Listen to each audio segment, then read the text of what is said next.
Welcome to our third lesson in the series on polynomials. This one is about division. You might recall I said the last time that division's a little bit harder than adding and subtracting and multiplying, but hopefully after a few examples we'll understand what's going on. Now, dividing polynomials is just like long division, but you rarely do long division nowadays because you've got a calculator. So you probably need some reminding about how this works. So we're going to have a look at the example x cubed plus 2x squared minus 11x plus 27 divided by x plus 5. So what we do is we take that x, now we're dividing by x plus 5, but we don't really worry about the 5, we only use the x to start with. So we see how many times x goes into x cubed. And so you can see that x cubed divided by x is x squared. And then we take that x squared and put it on the top because that's the result of our division. Next, we take that x squared and we times it by the thing we're dividing by, both the x and the 5. And the result of that, of course, is x cubed plus 5x squared. And you'll notice that we bring that x cubed plus 5x squared across and line it up under the dividing. And then we subtract that, and you'll notice that x cubed subtract x cubed leaves nothing, and then 2x squared minus 5x squared makes minus 3x squared. So we're left with minus 3x squared after we subtract. Next, we bring down the two things that haven't taken part in this division process yet. So that's the 11x and the 27. So we bring them down and line them up with the 3x squared. Now, we take that x that we're dividing by, and this time we divide it into the result of our subtraction. Again, don't worry about the 5, we're just dividing x into minus 3x squared. So minus 3x squared divided by x is minus 3x. And we take that minus 3x and pop it on top as the result of our division. And so we're repeating the process now. Now I take minus 3x and I'm timesing it by both the things I divide by. So minus 3x times x plus 5 makes minus 3x squared minus 15x. And I pop that underneath so that I can subtract again. So that's what we're going to do.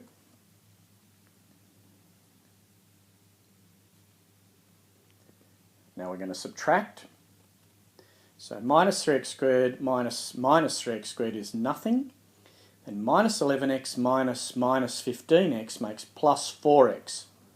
Then we bring down the 27 because we haven't used it yet.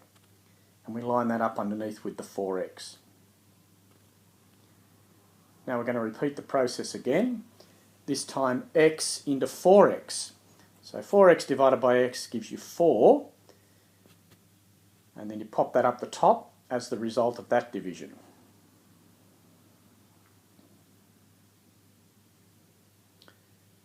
Now we take that 4 and times it by both the things that we're dividing by, the x and the 5.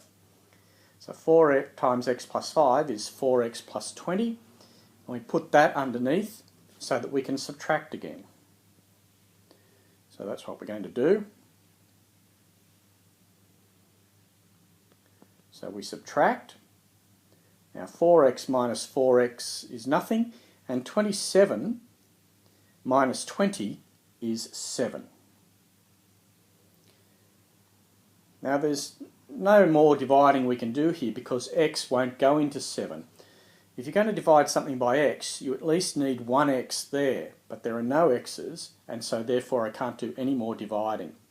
So the result of my division is that the thing I was dividing, the x cubed plus 2x squared minus 11x plus 27, that's what we started with.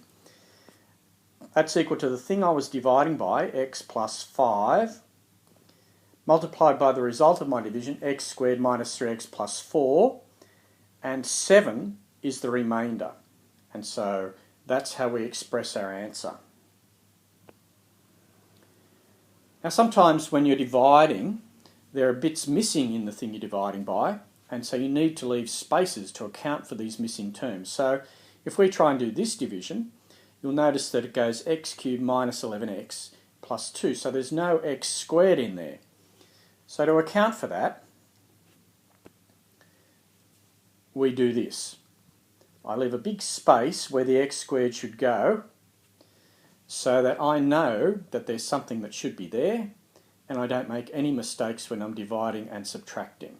So we leave a space for the missing x squared.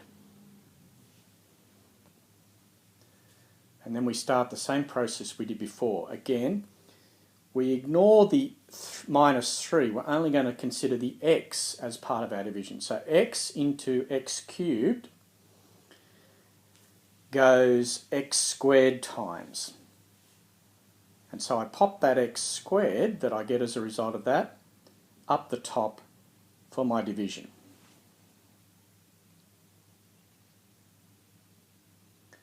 Next, we take that x squared that we've just got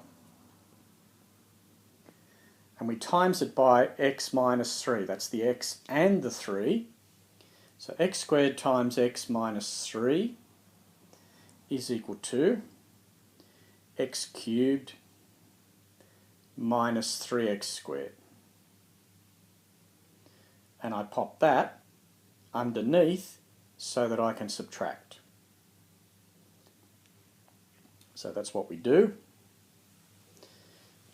Now notice that as a result of this first step and every step along the way, when you do your initial subtraction, if you don't cancel everything out there in the first step, you've done something wrong. So here, when I subtract, I'm going to go x cubed minus x cubed, and if I wasn't left with 0 there, I would know I'd done something wrong. So x cubed times x minus x cubed leaves me with nothing, and then notice how the missing x squared minus 3x squared leaves me with plus 3x squared. The next step is to bring down the minus 11x and the 2 and line them up. So bring that down, and the 2, and then I'm ready to repeat the process. So my next step is to divide x into 3x squared. So 3x squared divided by x is 3x. And so I take that 3x and put it on top as a result of my division. Then, just like we did before, I take that 3x and I'm going to multiply that by both the things I'm dividing by. So 3x times x minus 3. 3x times x minus 3 gives me 3x squared and minus 9x. And I write that underneath, lining it up so that I can subtract.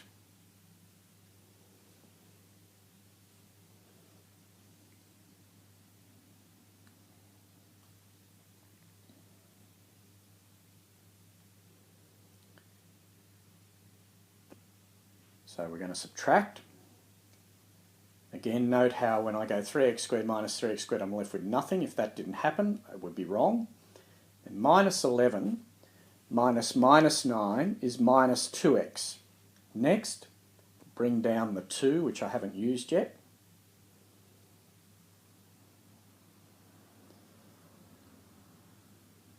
And then repeat the process. So I'm going to go x into minus 2x. So minus 2x divided by x is equal to minus 2. And I put that on the top as the result of that division. Next, I'm going to take that minus 2 and I'm going to times it by both those things that I'm dividing by. So minus 2 times x minus 3 is equal to minus 2x plus 6.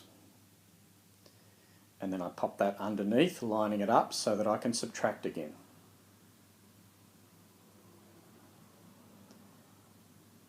So that's what I'm going to do. I'm going to subtract those things. Again, note if I didn't have a minus 2x to cancel out, I'd be doing something wrong. So I subtract, and the minus 2x minus minus 2x leaves me with nothing, which is what I wanted, and 2 minus 6 is minus 4. And again, I can't go any further because x won't go into 4. If I'm going to divide x into something, I at least need an x, and there aren't any, so the division process is finished. So now I'm ready to write my answer. So the thing I was dividing by, that's the x cubed minus 11x plus 2, sorry, the thing I was dividing, is equal to the thing I was dividing by, x minus 3, multiplied by the answer, x squared plus 3x minus 2, and then you add the remainder, which is minus 4. Okay, so we're going to do a third one. This time we're going to take note that sometimes when you do it, you're not left with any remainder. And when that happens, you've actually factorised the polynomial, which is a really good thing, because factorising up till now, we haven't been able to do complicated factorising like this. But now we have a way to do that. So let's have a look. We're going to divide x plus 3 into x cubed plus 8x squared plus 8x minus 21. Again, we divide the x into the x cubed, we don't worry about the 3 to begin with. So I take that x into the x cubed, so x cubed divided by x is equal to x squared. And so I take that x squared and I pop that on top as the result of my division. Next, I want to take that x squared and times it by both the things that I'm dividing by. So x squared times x plus 3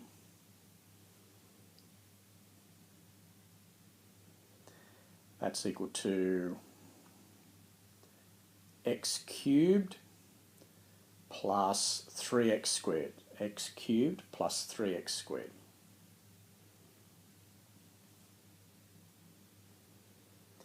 And then I take that and line it up underneath so that I could subtract. So that's what I'm going to do.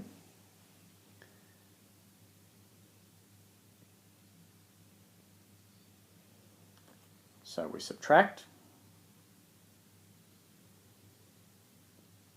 Again, note how x cubed minus x cubed, there's nothing there, that's what you want. Then 8 minus 3 is 5x squared, and then we bring down the two things that we haven't used yet, that's the 8x and the minus 21. And now I'm ready to repeat the process. So x into 5x squared, so 5x squared divided by x is 5x, and I put that on top as a result of my division. So I take that 5x and times it by both the things I'm dividing by. So 5x times x plus 3 is equal to 5x squared plus 15x, and I write that down over here, lining it up underneath so I can subtract again. So that's what we do, we subtract. And note again that when I do those two there, 5x squared minus 5x squared, I get nothing, that's what we want. And then 8 minus 15 is minus 7x, and then we bring down the thing we haven't used yet, which is the minus 21. And now we repeat the process. So I go x into minus 7x, so it's minus 7x divided by x is minus 7. And I put that up the top as the result of my division. And finally, I take that minus 7 and times it by both of those. Minus 7 times x plus 3 gives me minus 7x minus 21. And I write that down underneath here so that I can subtract. But this time when I subtract, I note that both of those things are exactly the same. And so when I subtract, I'm left with nothing. So not only is the division process finished, but also there's no remainder. So if there's no remainder, that means the thing I started with, x cubed plus 8x squared plus 8x minus 21, that's equal to the thing I divided by, x plus 3, multiplied by the thing I got from my answer, which is x squared plus 5x minus 7, and then there's no remainder. So I have factorised the polynomial, the original polynomial, which in this example is labelled as f rather than p. When I factorised it, I've got x plus 3 brackets x squared plus 5x minus 7. And that is a really handy thing that we're going to use a bit later this week. So thank you for listening, and I hope you've understood the process of division, and I look forward to answering your questions in class on Tuesday.